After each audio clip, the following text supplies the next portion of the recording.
Hello friends, welcome back to our channel. இந்த video பார்த்துட்டு இருக்க எல்லாருக்கும் பெரிய பெரிய வணக்கம். இந்த வீடியோவில் நம்ம என்ன பார்க்க போகிறோம் அப்படின்னா, இந்த டிசம்பர் மாதம் 2023 டிசம்பர் மாதத்தோட சஷ்டி என்னைக்கு வருது, வளர்பிறை சஷ்டி என்னைக்கு வருது, அது டேட் என்ன, ஒரு நாள் சஷ்டி விரதம் அன்னைக்கு மட்டும் இருக்கிறவங்க என்ன மாதிரி முறையில் சஷ்டி விரதம் இருக்கணும், ப்ரெக்னன்சிக்கு ட்ரை பண்ணுறவங்க சஷ்டி விரதம் எப்படி இருக்கணும், ட்ரீட்மெண்ட் இருக்கவங்க எப்படி இருக்கணும், பீரியட்ஸாக இருந்தால் சஷ்டி விரதம் இருக்கலாமா, இதை பற்றி பொதுவாக ஏற்படக்கூடிய எல்லா சந்தேகத்தையும் இந்த வீடியோவில் நம்ம பார்க்க போகிறோம். ஸோ டிசம்பர் 18ஆம் தேதி பார்த்திங்கன்னா இந்த மாதத்தோட சஷ்டி வளர்பிறை சஷ்டி வருது. ஃபஸ்ட் டைம் நான் இப்போ தான் முத சஷ்டி விரதம் இருக்க போகிறேன் அப்படின்றவங்க இந்த வளர்பிறை சஷ்டியில் விரதம் ஸ்டார்ட் பண்ணலாம். ஒரு மாதமும் 2 சஷ்டி திதி கேலண்டரில் இருக்கும். ஒன்று வளர்பிறையில் இருக்கும், ஒன்று தேய்பிறையில் இருக்கும்.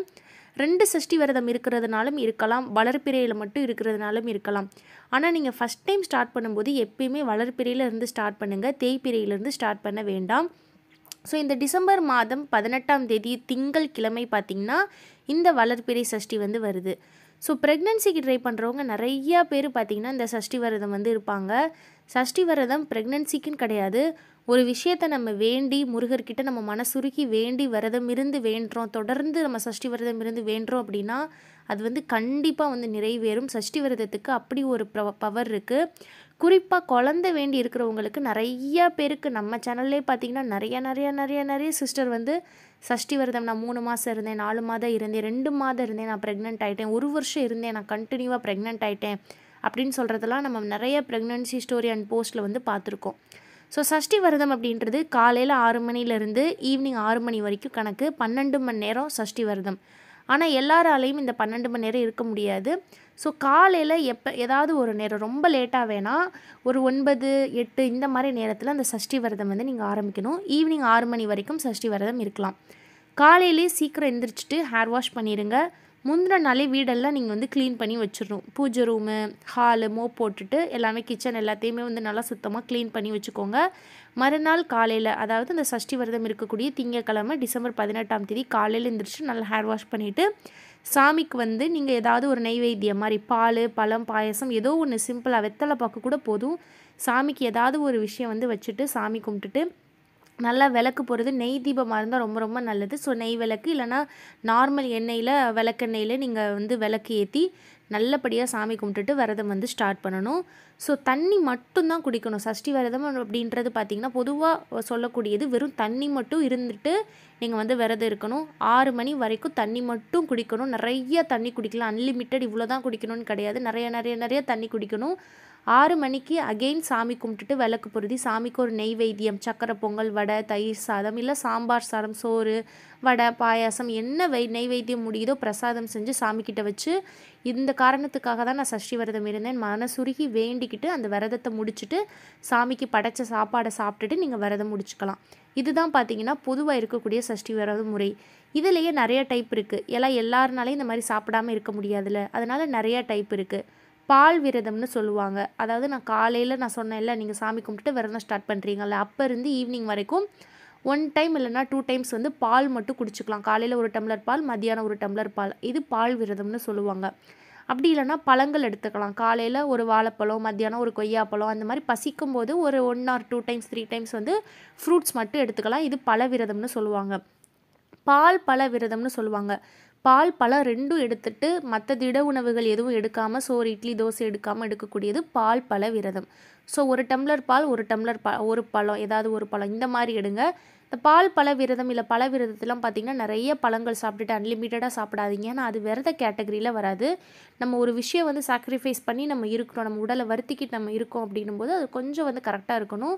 நம்ம பழங்கள் நிறைய சாப்பிட்றோம் அப்படின்னா அது விரதம் இருக்கிற மாதிரி ஒரு ஃபீல் நமக்கு இருக்காது. ஸோ முழு பலன் கிடைக்க கண்டிப்பாக கொஞ்சம் நம்ம உடல் வருத்தி நம்ம சாமிக்காக இருக்கிறது நல்லது.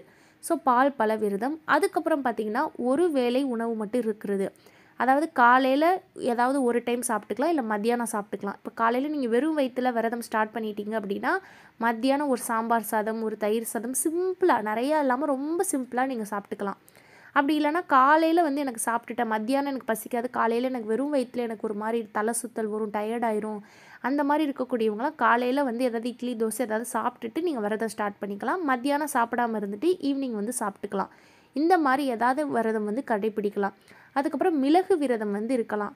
6 மிளகு சாமிக்கிட்ட வச்சு கும்பிட்டுட்டு காலையில் 2 மிளகு, மத்தியானம் 2 மிளகு, ஈவினிங் 2 மிளகு நீங்கள் வந்து எடுத்துக்கணும். தண்ணியோடு எடுத்துக்கணும். இந்த மாதிரி நிறையா டைப்பில் இருக்குது. இளநீர் விரதம்னு சொல்லுவாங்க.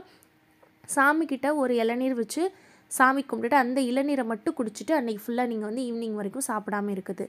6 மணியோட அந்த விரதம் வந்து முடிஞ்சிருச்சு. 6 மணிக்கு மேலே நீங்கள் நைட்டு வந்து சாப்பிட்டுக்கலாம். நிறைய பேர் அந்த விரதம் முடிக்கிறப்போ மட்டும்தான் சாப்பிட்லாமா, நைட்டு திரும்ப சாப்பிடக்கூடாதான்னு கேட்பாங்க. அப்படி கிடையாது. விரதம் முடிச்சுட்டு நீங்கள் சாப்பிட்டதுக்கப்புறம் நீங்கள் அதுக்கப்புறம் நைட்டு திரும்ப சாப்பிட்டுக்கலாம். ஒன்றும் பிரச்சனை கிடையாது. ஸோ இந்த மாதிரி தான் விரதம் வந்து இருக்கணும். உங்களுக்கு என்ன முறை ஏற்ற முறையோ அதில் இருக்கலாம். இப்போ வந்து ப்ரெக்னென்சிக்கு ட்ரை பண்ணுறவங்க இருக்கலாமானா தாராளமாக இருக்கலாம். எந்த முறையில் வேணாலும் நீங்கள் இருக்கலாம். வெறும் தண்ணி மட்டும் குடிச்சிட்டு கூட இருக்கலாம். ஒரு நாள் சாப்பிடாமல் இருக்கனால உடம்பு வந்து பெருசாக நமக்கு வந்து அஃபெக்ட் ஆகாது. ஸோ தாராளமாக இருக்கலாம். ஆனால் நான் வந்து ட்ரீட்மெண்ட் எடுக்கிறேன், ஃபாலிகுலர் ஸ்டடி பண்ணியிருக்கேன், ஐயுஐ பண்ணியிருக்கேன், எனக்கு வந்து இந்த மாதிரி இருக்கலாமான்னு கேட்டிங்கன்னா, அந்த மாதிரி ட்ரீட்மெண்ட் எடுக்கிறவங்களாம் நீங்கள் மாத்திரைகள்லாம் எடுத்துருப்பீங்க. ஸோ அந்த மாதிரி இருக்கவங்களுடையவங்க வெறும் தண்ணி மட்டும் எடுத்துகிட்டு இருக்க விரதம் இருக்க வேண்டாம். பால் பழ விரதம் எடுக்கலாம். காலையில் 1 டம்ளர் பால் பழம் மாத்திரை, மத்தியானம் 1 டம்ளர் பால் பழம், இந்த மாதிரி நீங்கள் எடுத்துக்கோங்க ட்ரீட்மெண்ட் எடுக்கிறவங்க. அதே மாதிரி என்னால் பட்டினி கிடக்க முடியாது, என் உடம்பு ஒத்துக்காது, எனக்கே தெரியும் என்னால் சாப்பிடாமல் இருக்க முடியாது சிஸ்டர் அப்படின்றவங்க இந்த பால் பழ விரதம் எடுத்துக்கலாம். இல்லை எனக்கு பால் பழம் எடுத்து சாப்பிடாப்புல இருக்காதுன்றவங்க ஒரு வேளைக்கான உணவு எடுத்துகிட்டு இருக்கலாம். காலையில் இல்லை மத்தியானம் அந்த மாதிரி வந்து நீங்கள் வந்து உணவு எடுத்துகிட்டு நீங்கள் வந்து விரதம் வந்து இருக்கலாம். இப்போ ஆஃப்டர் ஓவலேஷன் இருக்கவங்களும் நீங்கள் என்ன பண்ணலான்னா, எனக்கு வந்து தண்ணி மட்டும் குடித்தா ஓகே அப்படின்றவங்க அந்த மாதிரி இருக்கலாம். இல்லை எனக்கு பயமாக இருக்குது, ஒருவேளை நான் ஆஃப்டர் ஓவலேஷன் எனக்கு ஒருவேளை பேபி ஃபார்ம் ஆயிருந்தால் அப்படி இருக்குமோன்னு எனக்கு ஒரு குழப்பமாக இருக்குன்றவங்க நீங்கள் பால் பழ விரதம் வந்து இருந்துக்கலாம். ஸோ இந்த விரதம் இருக்கிற அன்றைக்கி பார்த்திங்கன்னா ரெமிடிஸ் வந்து வேணாம். இப்போ வெந்தய டீ, சீட் சைக்கிளிங், க்ளோ வாட்டர்லாம் நீங்கள் எடுக்கிறீங்கன்னா விரதம் இருக்கிற அன்றைக்கி எடுக்க வேணாம். ஏன்னா நல்ல உணவுகள் எடுத்துகிட்டு இந்த மாதிரி ரெமிடி எடுத்தால் தான் நமக்கு ஸ்டொமக் பெயின் இந்த மாதிரிலாம் வராது. இல்லை அப்படின்னா உங்களுக்கு வயிறு வலி இல்லைனா வேறு ப்ராப்ளம் ஏதாவது வாமிட்டிங் இந்த மாதிரி வரதுக்கு வாய்ப்பு இருக்குது. ஸோ அந்த ஒரு நாளைக்கு பார்த்திங்கன்னா நீங்கள் ரெமிடிஸ் எல்லாத்தையுமே வந்து ஸ்கிப் பண்ணிக்கணும். ஸோ வந்து இன்டர்கோர்ஸ் வந்து நைட்டு இருக்கலாமா, நீங்கள் வந்து விரதம் 6 மணிக்கு முடிச்சிட்டிங்க, எனக்கு ஓவலேஷனாக இருக்குது, நான் வந்து நைட்டு சேர்ந்துருக்கலாமா, நான் ஃபாலிகுலர் ஸ்டடி பண்ணியிருக்கேன், எனக்கு இன்றைக்கி டேட்டுக்கு வந்து சேர்ந்துருக்க சொல்கிறாங்க, நான் இருக்கலாமான்னு கேட்டிங்கன்னா 6 மணியோட அந்த விரதம் வந்து முடிஞ்சிடும். ஸோ 6 மணிக்கு மேலே ஒன்றும் பிரச்சனை கிடையாது. அதே இரவு வந்து நீங்கள் உங்கள் கணவரோட ப்ரெக்னென்சிக்கு ட்ரை பண்ணுறவங்களா இருக்கீங்கன்னா சேர்ந்துருக்கலாம். 6 மணியோட அந்த விரதம் வந்து முடிஞ்சிருச்சு. ஸோ இந்த விஷயங்கள் தான். அண்ட் நிறைய பேர் வந்து பார்த்திங்கன்னா விரதம் இருக்கும்போது என்கிட்ட சாமி ஃபோட்டோ கிடையாது, என்னால் கோயிலுக்கு போக முடியல, அந்த மாதிரிலாம் நிறைய பேர் சொல்லுவீங்க. கோயிலுக்கு போகணும் அப்படின்றது விரதம் முடிஞ்சு போகணுன்றது கம்பல்சரி கிடையாது, கட்டாயம் கிடையாது. உங்களால் முடிஞ்சா போனால் இல்லை வீட்லேயே சாமி கும்பிட்டுட்டு இருக்கலாம். முருகர் ஃபோட்டோ தனியாக இல்லை அப்படின்றவங்க நீங்கள் மனசில் நினச்சி வேண்டிக்கோங்க. ஒரு விளக்கு பொருத்தி அதை முருகனாக நினச்சி நீங்கள் வேண்டிட்டு விரதம் இருக்கலாம். ஸோ இந்த மாதிரி தான் பார்த்திங்கன்னா சஷ்டி விரதம் இருக்கணும். நம்பிக்கையாக இருங்க, தொடர்ந்து இருங்க. வளர்பிறையில் முடிஞ்ச தேய்பிறையிலையும் தாராளமாக இருக்கலாம். ஆனால் வளர்பிறை தான் ரொம்ப ரொம்ப முக்கியமானது. கண்டினியூவாக இருந்திங்கன்னா அதுக்கு வந்து ஒரு பலன் கிடைக்கும். டவுட்டே ஆகக்கூடாது, நமக்கு வந்து இப்படி நம்ம 2 மாதம் இருக்கிறோம் 3 மாதம் இருக்கிறோமே, நமக்கு வந்து இப்படி குழந்தை தங்காமல் போகுதே அப்படின்லாம் நினைக்காதீங்க. கடவுள் மேலே பாரத்தை போட்டுட்டு நம்பிக்கையாக நீங்கள் வந்து கண்டினியூவாக ட்ரை பண்ணுங்கள். கண்டிப்பாக வந்து உங்களுக்கு ஓகே ஆயிரும், நீங்கள் நினைக்கிறது நடக்கும். ஸோ இதுக்காக தான் இந்த வீடியோ. உங்களுக்கு வேறு ஏதாவது டவுட்ஸ் இருக்குன்னா கமெண்ட்டில் கேளுங்க. என்னோடய பேர் ஸ்ரீஜான். இந்த வீடியோ பார்த்த எல்லாருக்கும் ரொம்ப நன்றி.